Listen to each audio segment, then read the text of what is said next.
This is higher homework 4, and what we're going to do is we're going to do 4 multiple choice questions here. Right, so question number 1. We've got what is the gradient of the line parallel to the line with equation 6x plus 3y minus 1 equals 0.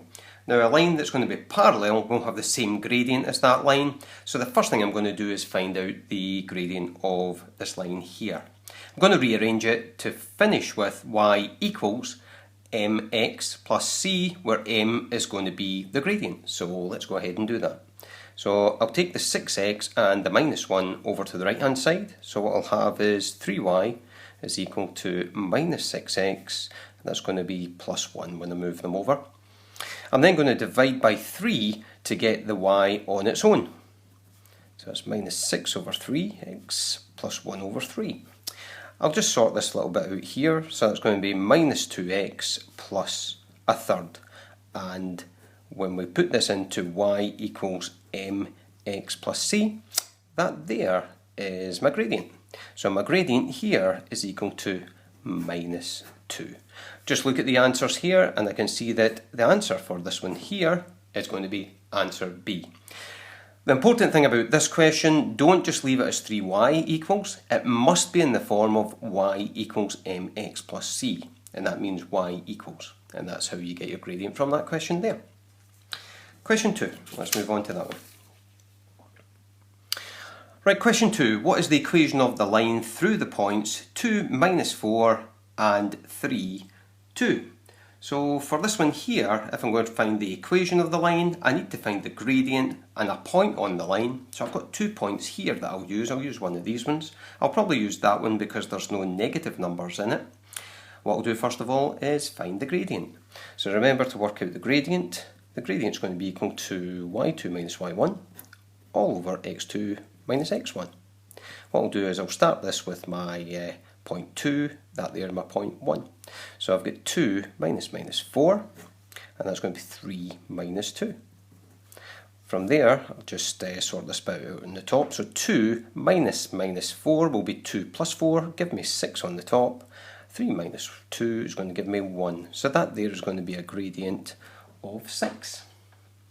From there, what I'll do is I'll substitute my gradient of 6 and any of these 2 points I'll choose, but I'm going to choose the point 3, 2 because I think that's going to work out easier for me, and I'm going to substitute that into the equation of a straight line, which is y minus b equals mx minus a. Right, let's put our numbers in. So I've got y minus, and remember that's my a value and my b value, so that'll be minus 2 is equal to 6, and that's going to be x minus 3. So there's my equation there. It doesn't look like any of these, so I'm going to sort these out a bit. I'm going to multiply out by 6 on the right hand side. So that'll be 6x minus 18, and I can see everything's gathered to the left hand side. So I'll just do that just now. So I'll go for minus 6x plus y. Bringing that 18 over makes it positive 18, so that will be plus 16 equals 0. Still not the same as any of them. This is going to have x as a positive number, so what I'll do is I'll multiply throughout by minus 1. And I could have sorted it at the line before, but I'll do that just now, and that will give me 6x minus y minus 16 equals 0. Looking up there, I can see that one of the lines match, so I can see that C matches. So that there is going to be my answer. Okay, so remember when we're getting an equation of a line, what we have to have is the gradient and then any point that's on the line. If I'd used the 2 and minus 4, I would have worked out and it would have been the same equation that would have come out from there. Okay, we'll go on now to question 3.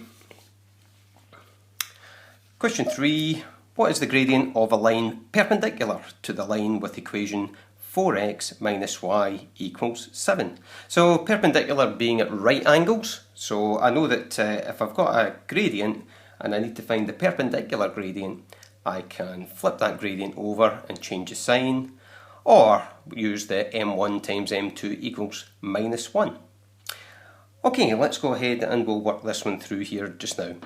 Right, so I'm finding the gradient of this line first of all. Right, so first thing I'm going to do is I'm going to take y over to the other side, okay? Bring the 7 over this side, and we're just changing their signs. What I'll do is I'll just rewrite this around, and from there what I can see is that my gradient of this line here is 4. If I've got a gradient of 4, then what I can say is that my gradient of the perpendicular is going to be equal to, so just imagine that's 4 over 1, flip it over and change its sign. So that's minus a quarter, and I could have worked it out using this property here. Gradient 1 times gradient 2 is equal to -1 for perpendicular gradients. Okay, so just looking at the answers that are given, looks here like B is going to be the solution for this one here. Okay then, right, we're going on to question 4.